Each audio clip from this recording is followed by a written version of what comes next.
नमस्कार, मैं हूं पुष्पेंद्र चौधरी और आप देख रहे हैं India voice Haryana Punjab bulletin में आपका स्वागत है। रुक करेंगे खबरों की ओर। खबर यमुनानगर से है, जहां एक महिला कोरोना पॉजिटिव आई है। बता दें कि टेस्ट में रिपोर्ट पॉजिटिव सामने आने के बाद स्वास्थ्य विभाग ने महिला के संपर्क में आए परिजनों के सैंपल लेने की प्रक्रिया शुरू कर दी है।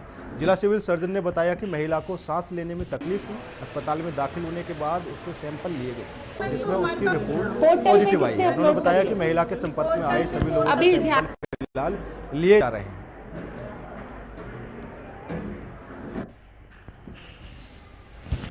नगर में एक पेशेंट मोहाली के हॉस्पिटल में एडमिट है जो कि पॉजिटिव आया है, एक यमुनानगर का पेशेंट। लेकिन वो जो अभी समागम हुआ था इनका राधा स्वामी वाला, उसमें गई हुई थी, तो वहाँ से वो सीधी हॉस्पिटल में एडमिट हो गई है। कोई अस्थमा की पेशेंट है जो मोहाली में एडमिट है। तो अभी हमने उनकी सारी इन्फॉर्मेशन कलेक्ट कर ली है। उनके जो भी कॉन्टैक्ट्स हैं उनको हम स्क्रीन कर रहे हैं और हमने अपने यहाँ कोविड की जो भी तैयारियां हैं वह शुरू कर दी। तो ये कब आपके पास डिटेक्ट हुआ कोविड का केस? हमारे पास डिटेक्ट नहीं हुआ है। वो वहाँ से सीधा जो समागम अटेंड करने गई थी, वो पेशेंट वहाँ से सीधी मोहाली हॉस्पिटल में एडमिट हुई है। उनके पास से हमारे पास इंफॉर्मेशन आई। तो आज ही आई है। समागम कहाँ होता है? मतलब मोहाली चले गए? हाँ, मोहाली में है पेशेंट। तो यमुनानगर जिला अस्पताल में क्या क्या तैयारियां हैं? यमुनानगर जिला अस्पताल में हमने 5 बेड अलग से कोविड के का आइसोलेशन वार्ड बना दिया है। बेड वहाँ पे रिजर्व कर दिए हैं। अगर कोई पेशेंट आएगा, किट्स हमने मंगवा ली हैं कोविड टेस्टिंग के लिए। अभी तो सिम्टोमेटिक, जिसको कोई सिम्टम्स हो उन्हीं को हमें टेस्ट करना है, तो उस हिसाब से हम टेस्टिंग शुरू कर देंगे। और पठानकोट में जालंधर नेशनल हाईवे पर पड़ते मिर्थल पुलिस नाके पर उस समय अफरा तफरी मच गई जब नाके पर तैनात पुलिस मुलाजिमों को सीआईए स्टाफ की ओर से जानकारी दी गई कि कुछ गैंगस्टर एक कार में सवार होकर मिर्थल नाके की ओर आ रहे हैं और होशियारपुर जिले में घुसने की कोशिश कर रहे हैं, जिसके चलते मिर्थल नाके पर पुलिस अलर्ट हो गई और पूरी तरह ट्रैफिक जाम कर दिया। ट्रैफिक जाम देखकर और पुलिस को सतर्क हुआ देख गैंगस्टर भागने की कोशिश करने लगे। उन्होंने पुलिस पर फायरिंग भी की, जिसकी जवाबी कार्रवाई करते हुए पुलिस की ओर से फायरिंग की गई। उसमें एक गैंगस्टर को गोली भी लगी। कार में 3 गैंगस्टर सवार थे जो कि वहां से हिमाचल की ओर जाने लगे, जिसके चलते पंजाब पुलिस ने हिमाचल पुलिस के सहयोग के साथ हिमाचल के इंदौरा में नाकाबंदी की, जिसके तहत गैंगस्टरों ने एक अपने जख्मी साथी को इलाज के लिए अस्पताल में भर्ती कराया, जहाँ पर पुलिस ने जख्मी और उसके एक साथी गैंगस्टर कुल 2 पकड़ लिए हैं, जबकि एक मौके से फरार हो गया, जिसे भी हिमाचल के कंडवाल बैरियर से पकड़ लिया गया।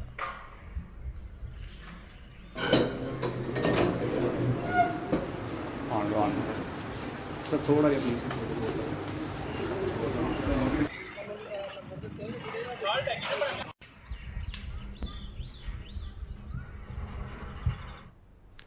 अम्बाला दिल्ली नेशनल हाईवे पर रोड पर एक बड़ा हादसा हुआ है। रात के वक्त ड्राइवर को झपकी आई और कार साइड में लगे लोहे के सेफ्टी गार्डर से टकरा गई। इस घटना में ड्राइवर और सवारी को चोटें आई हैं। फिलहाल दोनों को पुलिस ने निजी अस्पताल में भर्ती कराया है। पुलिस ने मामला दर्ज कर आगे की जाँच भी शुरू कर दी है।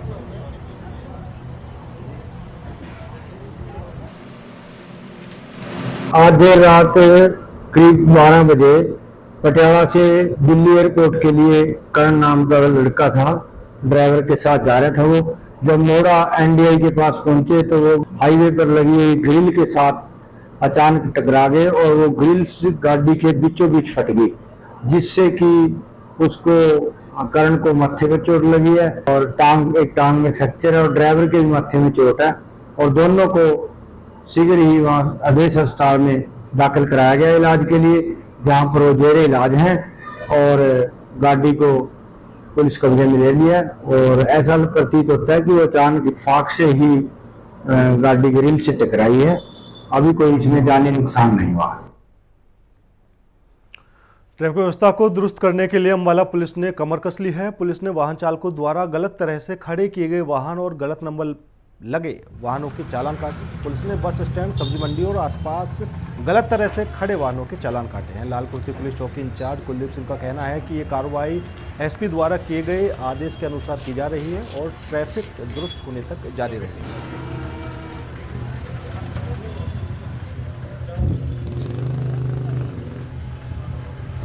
अधीक्षक अम्बाला के दिशा निर्देशानुसार जो भी व्हीकल विदाउट नंबर है, जिनकी नंबर प्लेट पैटर्न की नहीं है या नंबर नहीं लगा हुआ है, उनके चालान किए जा रहे हैं। और इसके अलावा ये बस स्टैंड के साथ का एरिया है जहाँ जितने भी अवैध पार्किंग व्हीकल खड़े हैं उनके भी चालान किए, 10 चालान कर चुके हैं और प्रक्रिया चल रही है।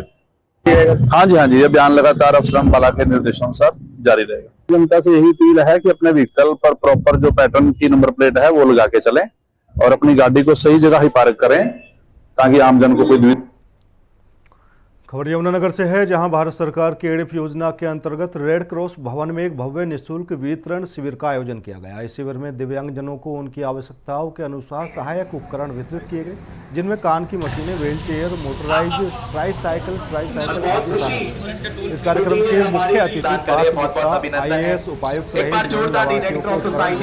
में आत्मनिर्भर बनने के लिए प्रेरित।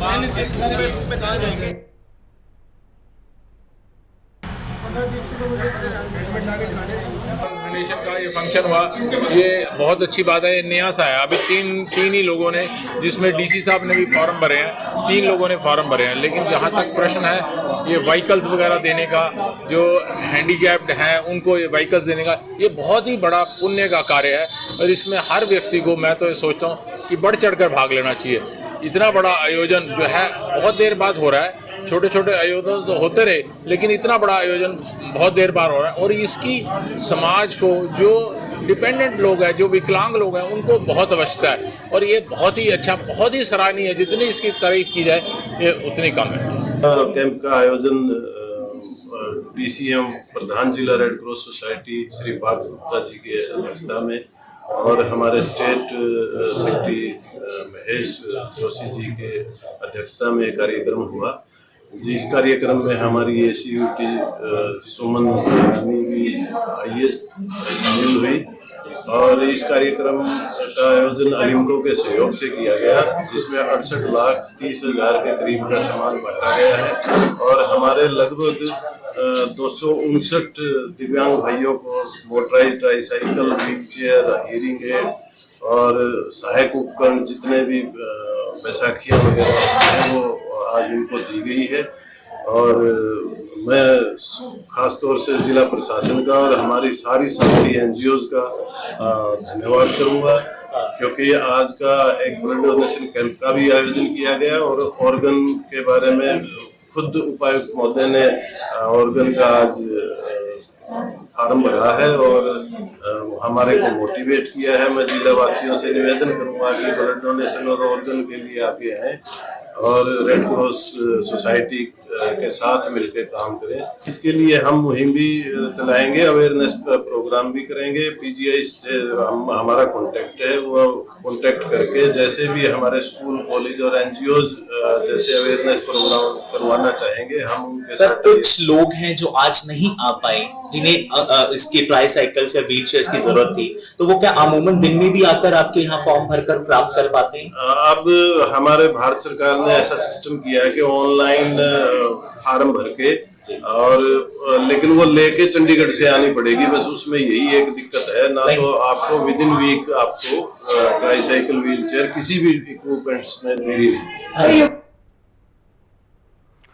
देश में एक बार फिर कोरोना वायरस की एंट्री हुई है, जिसके बाद स्वास्थ्य विभाग अलर्ट मोड पर आ गया है। हरियाणा में भी कुछ जगहों पर कोरोना वायरस के मरीज पाए गए हैं। ऐसे में अम्बाला में भी स्वास्थ्य विभाग सतर्क हो गया है। सिविल सर्जन ने जानकारी देते हुए बताया कि फिलहाल अम्बाला में कोई केस रिपोर्ट नहीं हुआ है, लेकिन सरकार की गाइडलाइन के मुताबिक विभाग तैयार है। सिविल सर्जन ने लोगों से भी अपील करते हुए कहा कि शरीर में कोई भी दिक्कत महसूस होने पर सीधा केमिस्ट से दवा लेने की बजाय लोग टेस्ट करवाकर ही अपना इलाज करवाएं।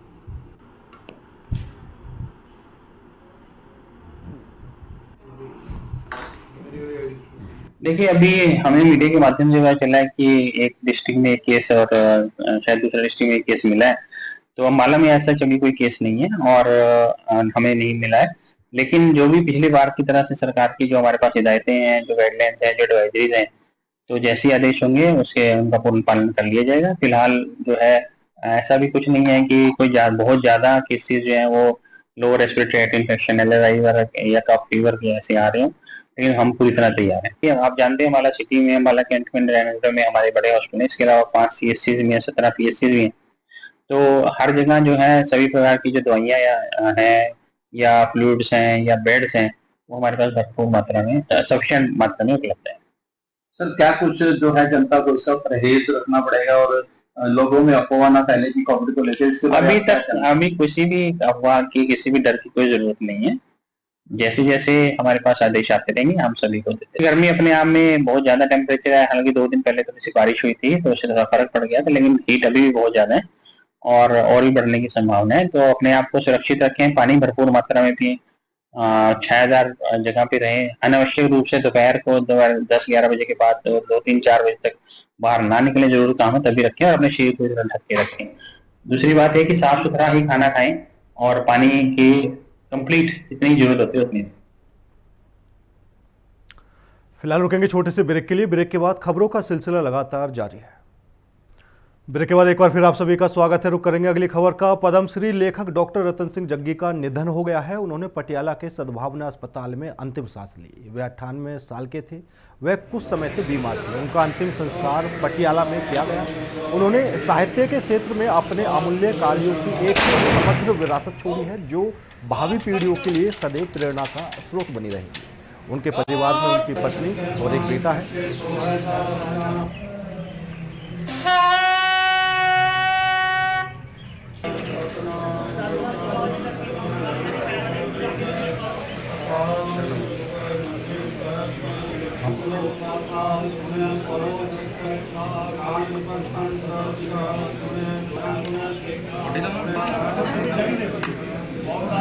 आज पद्मश्री रतन सिंह जग्गी, मैं प्राण सभरवाल उनका श्रद्धालु हाँ। रतन सिंह जग्गी एक बहुत उच्च कोटि का विद्वान से, ਉਹਦਾ कला नाल ਸਾਹਿਤ नाल बेहद प्यार से। मेरा जाती तौर पर सन 1967 तो उनका संपर्क बनया सीगा ते मैनू आप आके मिले कि प्राण सभरवाल कौन है। मैं कहा जी मैं, हुक्म करो। कहते यूनिवर्सिटी के विच वाइस चांसलर ने और गुरदयाल सिंह खोसला ड्रामा टेस्ट याद किया, उनको नंबर नहीं सी तुहाडा। सो मैं उदों तो ही इन्होंने प्यार मेरा बनया। इन्हों साहित्य शिरोमणि जो सब तो उच्चा अवार्ड होंगे रतन साहित्य रतन अवार्ड भी पंजाब सरकार ने दिता है। इन्होंने हर एक्टिविटी में इन्होंने नाल रहा। मैडम जग्गी एक विद्वान शख्सियत, वो हमेशा मैनू उत्साहित करते रहे। अज सारा पंजाब जिसे पंजाबी जगत बाहर मुल्कों NRI बैठे है, पंजाबी बैठे है, अज उन्होंने सारे पता लग गया कि अज जग्गी जी स्वर्ग रवाना हो गया है। तो मैं ये समझने कि यह शख्स ने जो करना कर लिया है, एक बड़ी किताब उन्होंने योगदान से लिखी जा सकती जो उन्होंने काम किया है। अज साडा ग्रुप है national theatre art society Patiala, साडे प्रधान गुरबख्श सिंह कक्कड़ मैंबर आन, PC तिवाड़ी दी मिसेज नाल मेरा सीनियर वाइस प्रधान है। तो इन्हों दी जग्गी साहब की मिसेज और PC तिवाड़ी साहब की मिसेज, ये बड़ियां गूढ़ियां सहेलियां, आना जाना बहुत बनया रहा है। सो अज उन्होंने किहड़े किहड़े गुण असीं गाइए।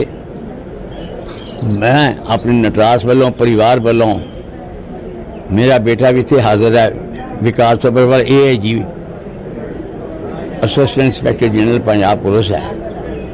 सानू जग्गी साहब का थपड़ा प्यार मिलता रहा। इन्नी उम्र च भी वो बगैर सोटी तो चलते सी।